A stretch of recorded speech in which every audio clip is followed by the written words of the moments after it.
This is your home of fearless, credible, and independent journalism. To our first story, the victim of the Golu attack is suffering from partial blindness. That's according to the Upper West Regional Hospital Medical Director. Apart from the severe machete wound on his arms and legs, doctors who operated on the Sisala West MPP National Coordinator, Idris Waleika, have revealed that the victim of the Golu attack also had his lower jaws broken and a gland trauma, resulting in him being partially blind. Upper West Regional Hospital Director Dr. Robert Asmise, who led a team of surgeons for the operation, said the surgeons had to work intense to fix the various anomalies. Joy News' Upper West Regional Correspondent Rafiq Salam reports from Wa. The 43-year-old Sisala West Constituency National Coordinator Idris Waleika Kinsasa was rolled out of the Bulu Hospital with an ambulance for further medical attention due to the multiple machete wounds and fractures he sustained allegedly from some MPP tags of a polling station executive elections. You know, what we call the lower jaw. He has sustained 2 fractures, in the jaw, and also he broke the 2 bones in the right forearm and then 1 bone in the left forearm, and multiple lacerations. One on the left lower limb, the other on his forehead, and then 1 on his right forearm.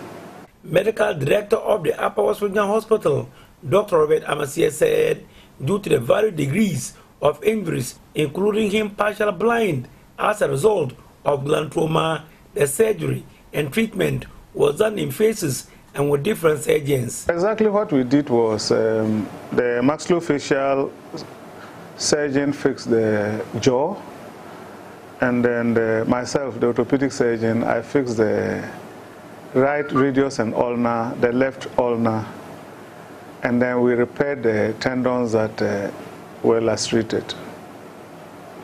How many hours did you use to fix? So this was a combined surgery of orthopedics and maxillofacial, so it took almost 2 hours to get everything fixed.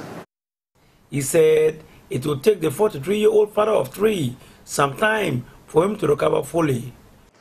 What I think we need to also work on is to have our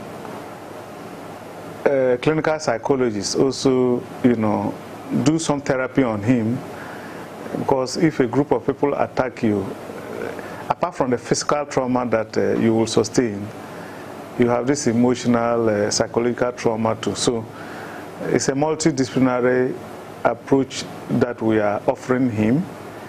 So maxillofacial, orthopedics, then the clinical psychologist. Accordingly, he alleged that he got also blunt trauma to the eye. The ophthalmology unit too is also handling that. So we are quite a number of teams that are helping to attend to him. So we just hope that together we can support him so that he can get back to his original state.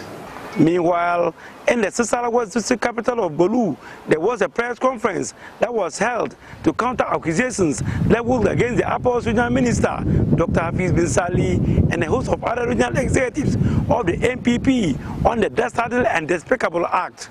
The group, calling themselves Team Majid and led by Hudumwa, first of all condemned the inhumane and violent attack meted out to the constituency national coordinator.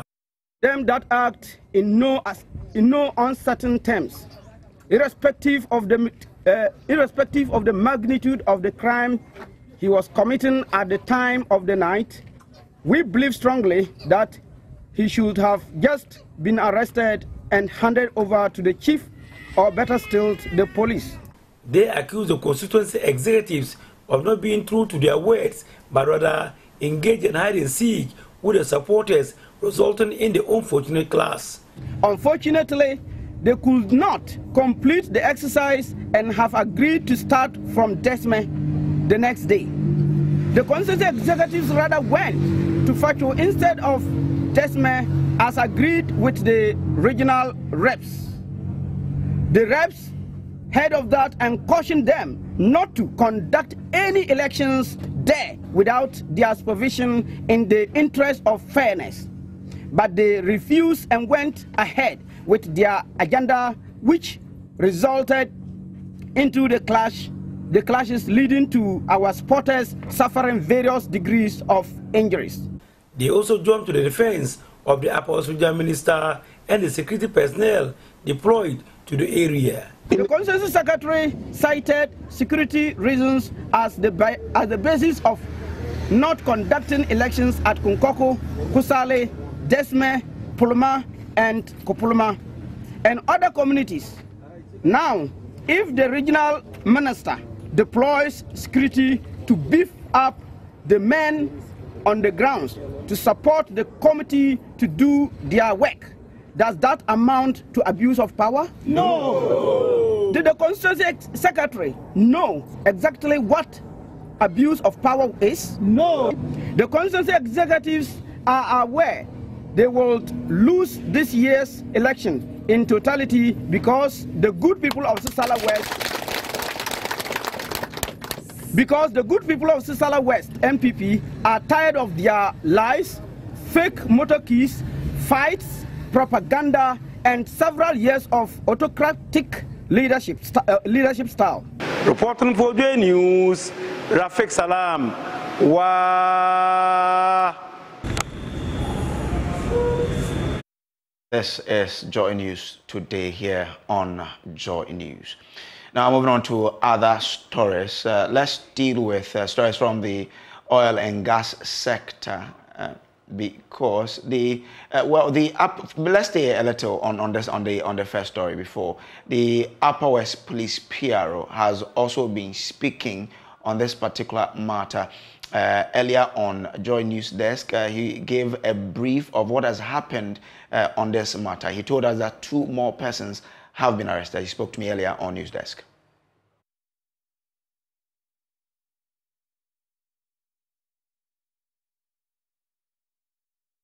Who are Alidu Wajia. They said he doesn't know his age, but he's a former. With the police, an executive of Golu there. He stays at Domiabra, a section of Golu. Then two-man Liman, also age 60 years. Yes, he's also a native of Golu there, and then he is a farmer also. Yeah, with the police, and we are interrogating them. Hopefully, we need to arrest additional people because looking at the picture, which was speculated or circulated, quote and unquote, you know, we need to get more than the 4. Okay. So the regional police commander, in the person of DCOP, Mr. Peter in the Kugri, has sent men out there. As I spoke to you yesterday, 3 days ago, and today, 2 men are still on the ground. Intelligence are being gathered for us to earn something better than we have attained. We are assuring the public that they should exercise constraint or restraint because police will not sit down and look for certain things to happen this way. With regards to the first suspect who were picked up, have they been put before court already? Yes, please. The 2 were sent to court yesterday. Court, the Upper West, the Wa Magistrate Court was where we put the people, and then headed, presided over by His Worship Maxwell Maxibrain Titriku, and he remanded them to police custody to reappear on 4th of next month. So the victim, Waleka Idrisu, now a 45-year-old man, now responding to treatment, and we hope that he gain more than he is enjoying now. What charges did the police prefer against these suspects? Thanks so much. We slapped them with a charge of attempt to commit crime to wit murder. So that was the charge that we slapped them with. And then... Now, brother of the victim, Razak Bagaya, has been telling Joy News that the spouse is traumatized. Now, moving on to other stories. Chairman Sabonsu is asking Speaker to reject the motion of rescission filed by the Minority Chief Whip, Muntaka Mubarak, challenging the Speaker's decision in referring 3 NPP MPs to the Privileges Committee. He says the move by Muntaka is not grounded in law. He also believes it will be a Herculean task for the NDC to convince the Supreme Court judges that the e-levy was approved on dubious grounds. This came up at a press conference by the majority this morning. My colleague, Kwesi Parker-Wilson, joins us live with more. Kwesi, thanks very much. What reasons are the majority given, or is the majority leader given, for the Speaker to reject the motion? Well, so I must say that the majority leader of the support to is... Hello, Parker. Yeah, hello. Can you hear me? Yes, I can hear you now. Right. So I'm saying that the majority leader of Chairman Sabonsu is clear in his mind that the motion of rescission, and you recall that just before Parliament went on recess, Muntaka Mubarak actually filed this particular motion of rescission. Now, the point has been made that it is not grounded in law, basically because the standing orders are very clear on what must be done. And again, the issue about the Speaker not having the powers to receive a motion, Chairman Sabonsu argues that demonstrators have been coming to Parliament every now and then to petition the Speaker of Parliament, and the Speaker has subsequently referred the matter to the various committees to investigate and equally present the report before the House. So it is never true that the Speaker himself cannot refer the matter to the Privileges Committee. And again, his disagreement with the Speaker is that after the Privileges Committee is done with their work, they have to submit their report to the plenary for a vote to be taken on the matter. That is where he, or Chairman Sabonsu, disagrees with the Speaker. He believes that the Privileges Committee, after they're doing their work, must just end there, their recommendation adopted by the House, and it ends there. So that is one leg of the press conference. Now, the key issue for him is about what he calls the shenanigans by the minority to injunct the commencement or the implementation of the electronic transaction levy, what you call the e-levy or the Momo tax.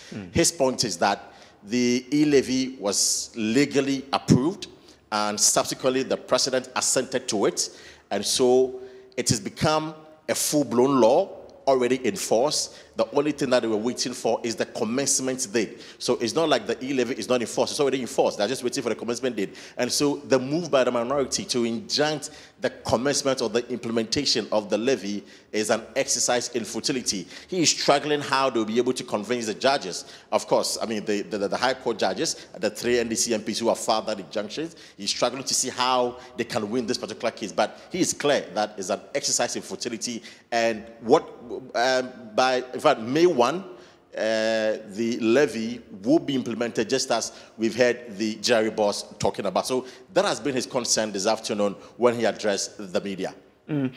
Haven't you had any of the minority members bringing up any counterclaim to this particular press conference? Well, so the House is actually on recess, so they just called us, the media, to come for this particular press conference. Okay. It is the expectation that now that the story has been aired, and of course the minority leader has made his point, though I know that the minority leader, Haruna Iddrisu, is within the President of Parliament. I'm sure that when he has any information or perhaps a response to the claims by the majority leader, he will equally do so. But for now, we've not had any information. We've not received any response from the minority as of now. Okay. Anything else that came up that will be of interest to us?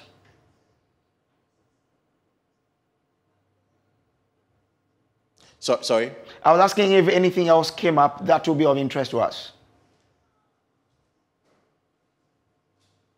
Well, essentially, these were the 2 key issues about the implementation of the e-levy and also the motion of rescission, and the fact that some 3 NPP MPs have been referred to the Privileges Committee. So he is waiting for the committee to start the work. And you recall that the minority has made some comments about the fact that the first Deputy Speaker, who is actually the chairman of the Privileges Committee, should recuse himself from the hearing of the 3 NPP MPs over some comments he's made. His point is that the standing orders is clear that the Privileges Committee must be chaired by the first Deputy Speaker.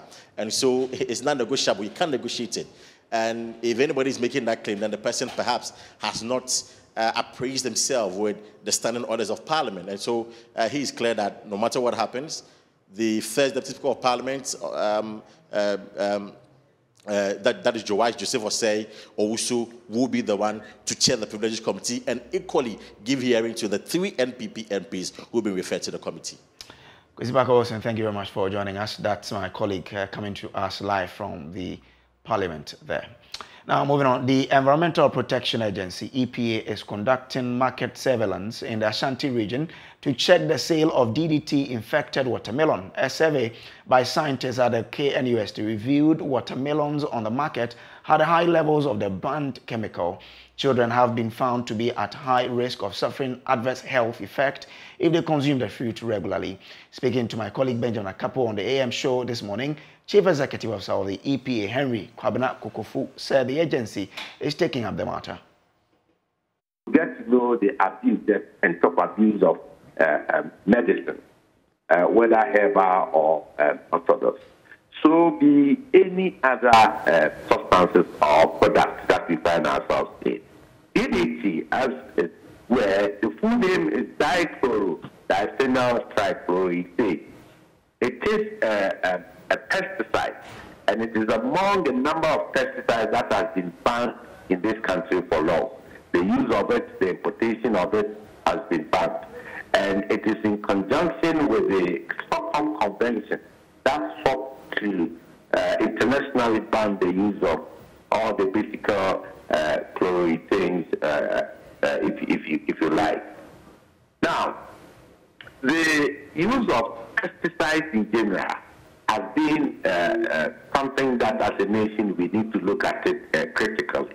You rightly said that there may be an unbanned substance used as pesticide, but as to the volume, as to the percentage, the usage,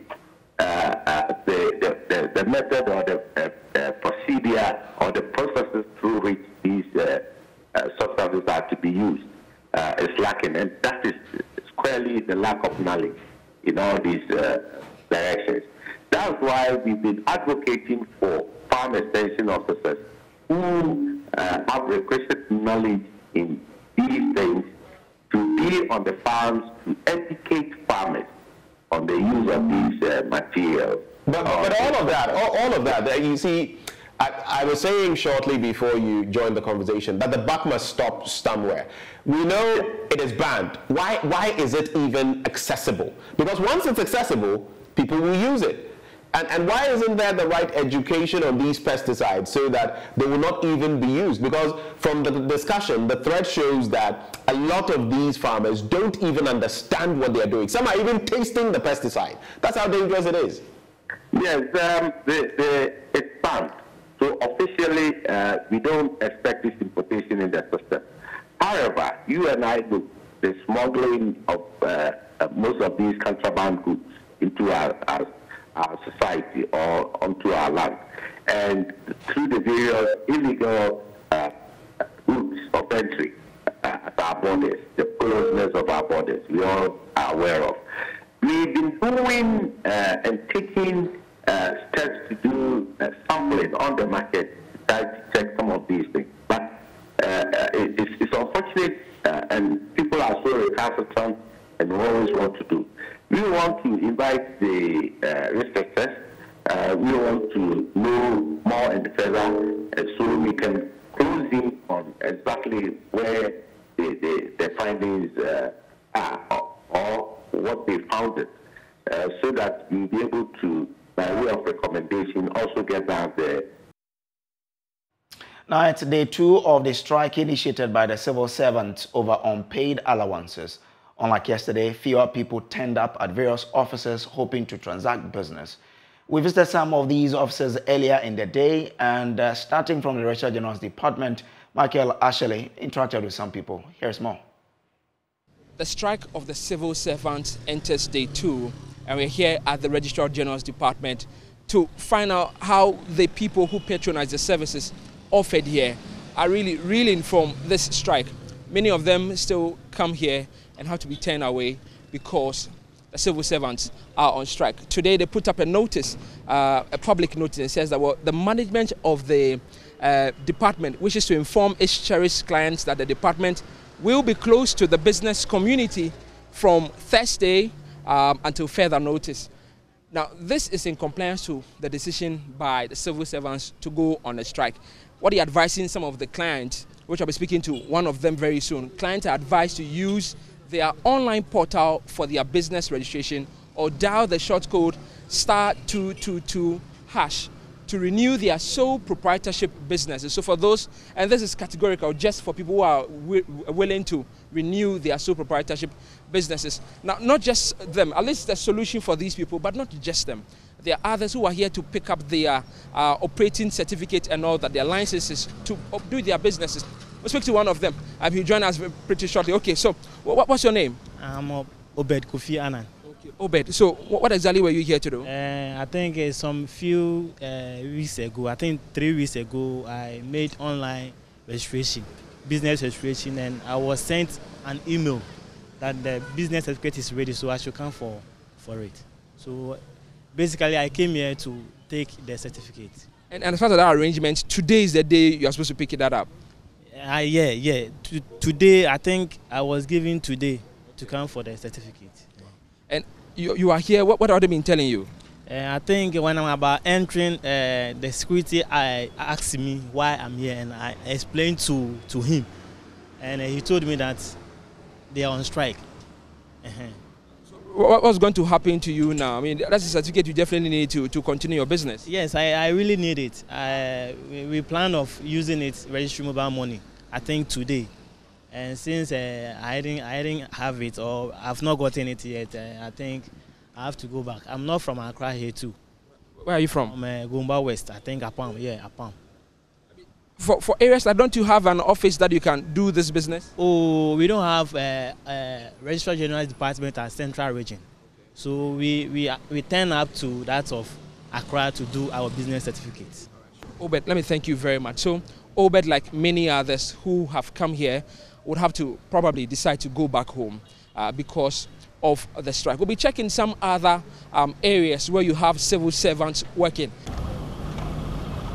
At the ministry's enclave in the Central Business District, where arguably a lot of business is transacted on behalf of government, the place is unusually quiet and empty of people. Usually, you'd find a lot of people up and down, moving in and out of offices, trying to transact one business or the other, or to make inquiries. That doesn't seem to be the situation here. Reporting for Joy News, Michael Ashali, Accra. Now, the labor front in Ghana is experiencing several agitations, with organized labor asking for a 19% increment in salaries, whilst members of CLOCSAC are also demanding payment of what they call neutrality allowance. Government, on the other hand, has already indicated that the economy is in challenging times. Yet, the unions say hikes in prices of goods and services means their salaries can no longer meet their needs. The Secretary General of the Trades Union Congress, Dr. Yaoba, has vowed workers will be uncompromising with this demand. So the job crisis, predates, Ukraine. The job crisis came before COVID. Therefore, we think that it is not right to blame COVID and Ukraine for every job crisis that we have in this country. That is not right. And we are not going to accept that. The Trade Union Congress, which is leading organized labor, is very cautious, and we always are biased towards dialogue. We hardly want to strike because strike is a very difficult thing to do. It's like war. So before we declare war on the employers, we have to make sure we have good reason. This time, we have the good reason to do it. Therefore, we caution that the employers must listen to us. And they should not just listen. They should also hear us, because the workers of this country are suffering too much, and we should not allow it to continue. Those who are in charge of this country must know that without workers, this country cannot progress. We have the National Tripartite Committee. The National Tripartite Committee has started the process towards determining the minimum wage for this year. For us, that is a do and die. We are going to make sure that minimum wage for workers for this year should not be below inflation. And this will be extended to public sector workers as well. So there's a battle ahead of us. And I can see organized labor is ready to fight. And we are going to do that.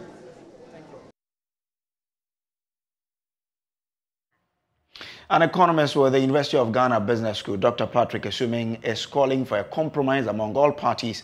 He spoke to me earlier on News Desk. You know, at this point, the economy is not in the strongest position it can be in. And the government finances are a little bit tight, are very tight at this moment. So I think, a lot of these agitations have come about because the macroeconomic environment has deteriorated. The inflation the current inflation is 19.4, and over the last 9 months or so, inflation has been in double digits. And then, as you are aware, the public sector wages, that increment that was agreed some time back was about 7% for this year. So obviously, you can understand why Labour is agitating, because the inflation has been eroding away their wages. So real wages would have gone down. I think, on one hand, government needs to, come up with something convincing that, the macroeconomic environment will stabilize. I think if we were at a situation where inflation was lower single digit, I don't think Labour would be agitating as much as it's doing. In the meantime, it appears that they may have to agree to maybe some moderate increment, but I think 19% increase is not something that the government finances can contain at this moment. Well, but if you look at how where the inflation rate is, and you give anything less than, then you are making them worse off because prices of goods are up there and their salary is down there. Well, I understand that, but you have to understand that the inflation over the last 12 months has not been 19%. Yes, it is increasing. So I think if the inflation stays this high for long, then a demand for something like that will seem justified. This is not to say that Labour has, Labour doesn't have an argument. They don't have. The Education Ministry is asking grade A schools to learn to accept students with low grades and mold them into good students capable of passing their West African Secondary School Certificate Examination, WASSCE. Now, according to the Minister, Dr. Yaose Educhum, that's the best way to assess how best these schools really are. Speaking at the launch of the University of Cape Coast at 60 celebrations in Cape Coast, the Minister said always receiving the best BECE student and making score good WASSCE grade does not make them the best schools. But he stated that receiving students with low grades and guiding them to pass their WASSCE will make their schools stand out. Richard Koryakon was there and has more in this report.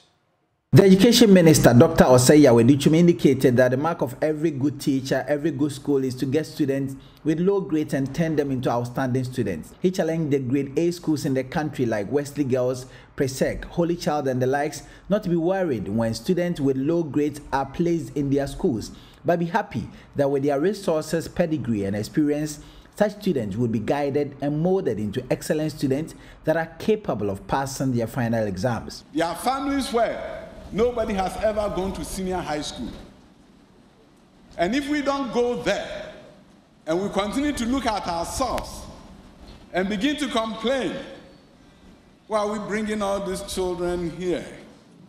There are places where teachers are complaining that students with aggregate 20 are being accepted. I had a wonderful conversation with someone who is very high up. Called me one day and said, why are you sending students with aggregate 22 to Presec? And I said, sir, I think Presec has one of the best group of teachers in this country. He said, yes, it's true, Presec, yeah, that's my school. And he said, yeah, they are examiners, and they are very good. And I said, yeah, sir, I know. They are examiners, and they are very good. So they are the ones who are prepared to teach those who have a grade 25.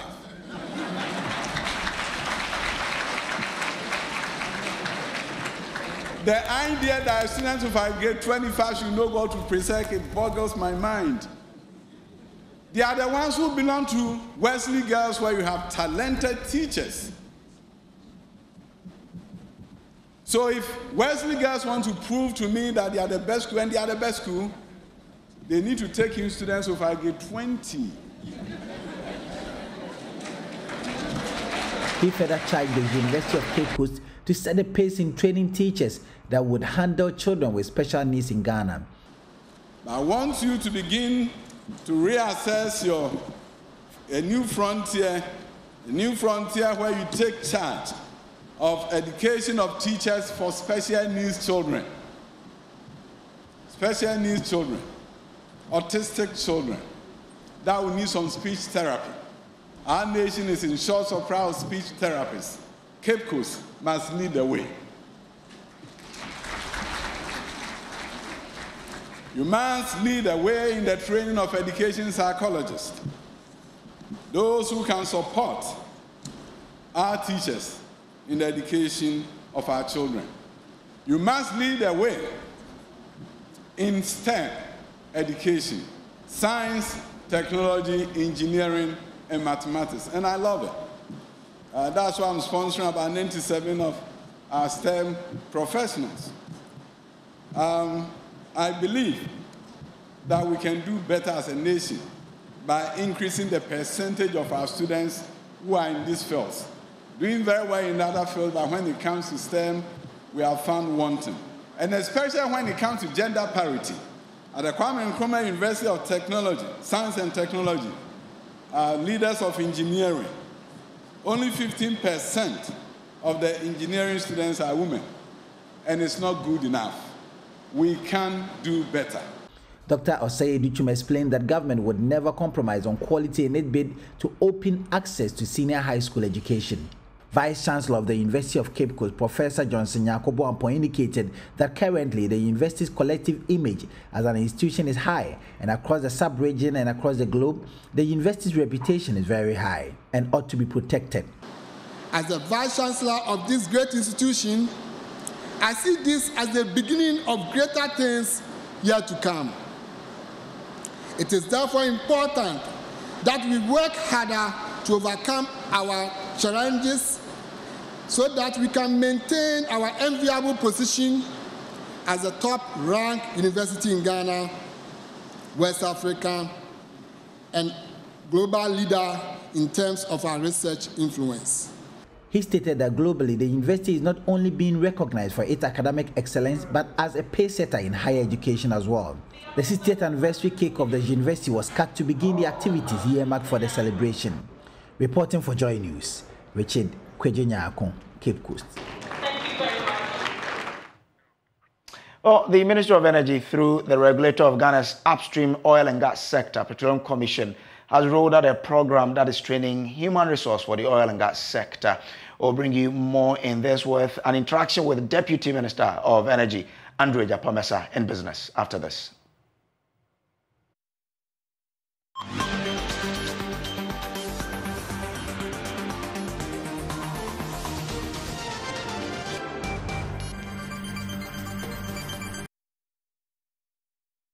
Time now for business. I am Beverly Broom.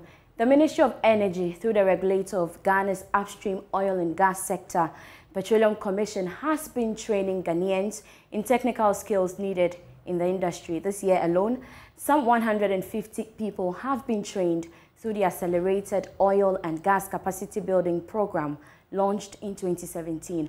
So after years of training Ghanaians in the sector, Honorable joins us via Zoom. He's the Deputy Minister for Energy. He's lawyer Andrew Ejapamasa. Hello, sir. Can you hear me? Yes, I can hear you. Thank you so much for joining us, sir. I want to find out, how is the country measuring this impact of the training? Well, let me say good afternoon to cherished viewers before I proceed, to correct my name, which you made it. My name is Mesa, not Masa. Well noted, so sir. Just for purpose of that. Yes, indeed. Over the period that we've been in oil and gas exploration, the practice has been that international oil companies bring in expatriates because, according to them, Ghanaians do not have the requisite certification to, as it were, participate in the upstream sector. And so consistently over the years, what they do is to seek permits from the Petroleum Commission to enable them bring in expatriates to do the work offshore. What it then meant was that many Ghanaians were deprived of the opportunity to participate in the upstream space. So what the government of His Excellency Nana Akufo-Addo did in 2017 was to launch the Accelerated Oil and Gas Capacity Development Program, which then sought to train Ghanaians and equip them with the requisite certification to enable them participate in that space. So you recall that last 2 years, some 5 Ghanaian welders were sent to Canada, the Northern Alberta Institute of Technology, to train in welding. As we speak, there's some 10 trainer of trainees who have also been sent to the Northern Alberta Institute of Technology to go and train in pipe fitting and other areas that are required in the upstream space, so that when they come in, they can then train our students at the various technical universities. And indeed, 6 months ago, the Petroleum Commission commenced the process of training mechanical engineers, electrical engineers, instrumentation, and process engineers to, as it were, make them available with the requisite skills and certification, so that when the request for manpower comes to them, they can then make these Ghanaians who have been trained and certified available to the upstream oil producers to then recruit, so that over the period, the expectation will be that many more Ghanaians will be participating in the space. And so that's what we're doing to measure the impact. Before you go, let's find out how many people have benefited from this training so far. Well, the AOGC program that was launched in November, essentially, this is the largest number of people who have been trained, 150. There's the 9 that I mentioned earlier who are at the Northern Alberta Institute of Technology, who are being trained as trainers, so that when they come, they can then train people in the various technical universities. Of course, then the 5 welders who went to train and are also training the Ghanaians. So all in all, there are 150 plus the 165 who have benefited directly from the training, who are then also, of course, specifically with respect to the 5 and the 9, who are going to impact other Ghanaians by training those categories of people as well. So that's the extent with which we are now. Thank you so much, Lawyer. Wish you all the best with the training. All right, so moving on, the Ghana Revenue Authority says its systems are set to begin tax deduction from electronic transactions starting May 1, despite a legal suit by the Minority of Parliament challenging the validity of the passage of the e-levy bill and an injunction on its implementation. The authority insists implementation takes effect next month. Here is Commissioner General of the GRA, Reverend Amisha Dai. Currently, I would say that if I'm served and when an injunction is put on us, we will comply with what the injunction says. But as of now, I cannot say that we have stopped in terms of our tracks. Have you been served with any injunction filed by persons who have issues with this levy and they don't want it to go ahead? Has the authority been served? I have not been served as at this moment. As a Commissioner, you've not been served. So therefore, everything is going ahead? Yes. What are your legal advisors telling you on this? Go ahead? Or you could be cited with contempt?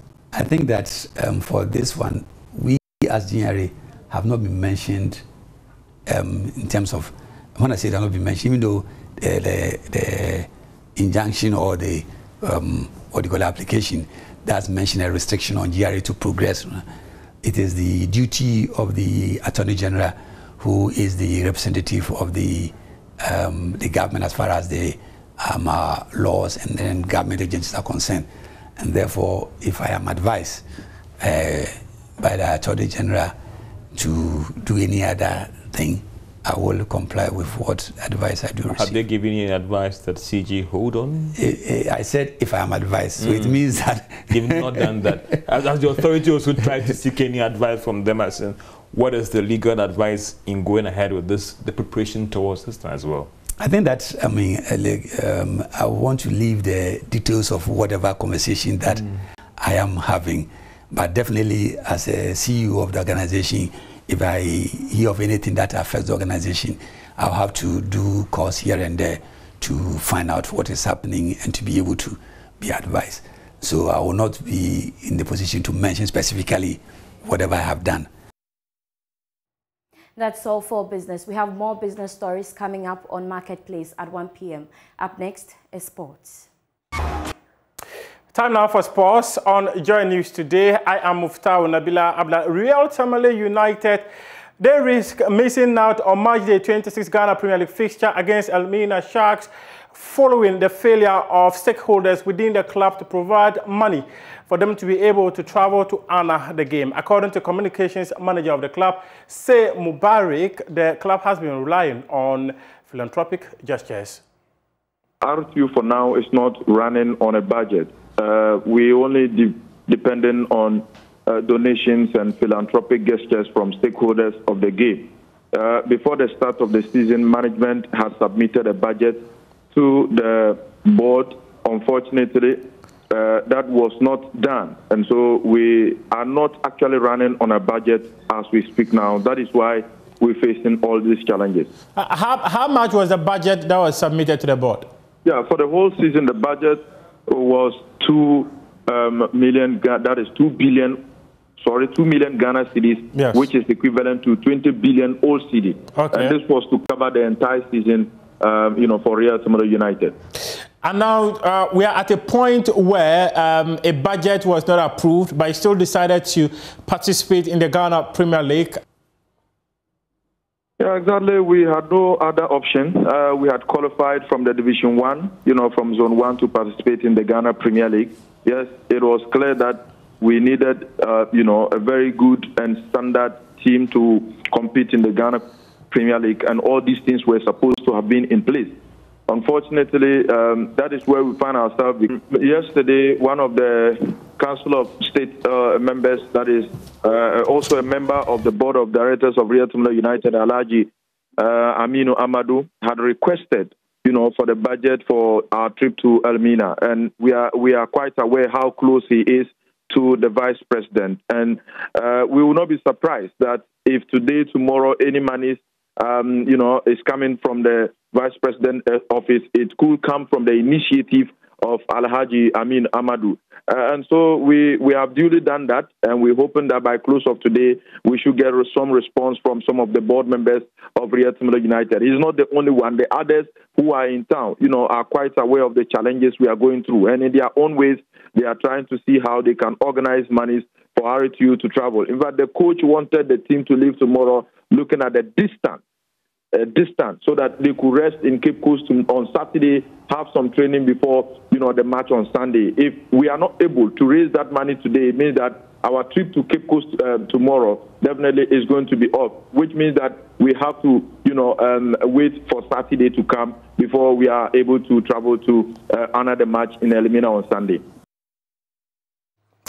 And now they even have to rely on some management members using their lands as collateral so they can get some money to honor their Ghana Premier League matches. And talking of Ghana Premier League, in the next 2 hours, Accra House of Oak will be in action against Accra Lions as the Ghana Premier League enters match day 26. Great Olympics, they will come up against Ashanti Gold on Saturday. And on Sunday, we have Dreams FC versus Kim Faisal, Bibiani Gold Stars versus Tachimani 11 Wonders, Brekum Chelsea will come up against Ediana Stars. Mediama FC will play Wafa. Elmina Sharks versus RTU. Kotoko versus Legon Cities. And on Monday, it is Bechim United versus Kaola United. These are the fixtures for match day 26 in the Ghana Premier League. And this is how we wrap up sports here on Joy News today. But you can head on to my joyonline.com and read some more sports stories. I'll also be back at 2 p.m. with Sports Today. That'll be all for Showbiz, and that is our package for you this afternoon. There's more on my joyonline.com. My name is Samuel Kojo Brace. Coming up is Marketplace with Charles Aite. Good afternoon.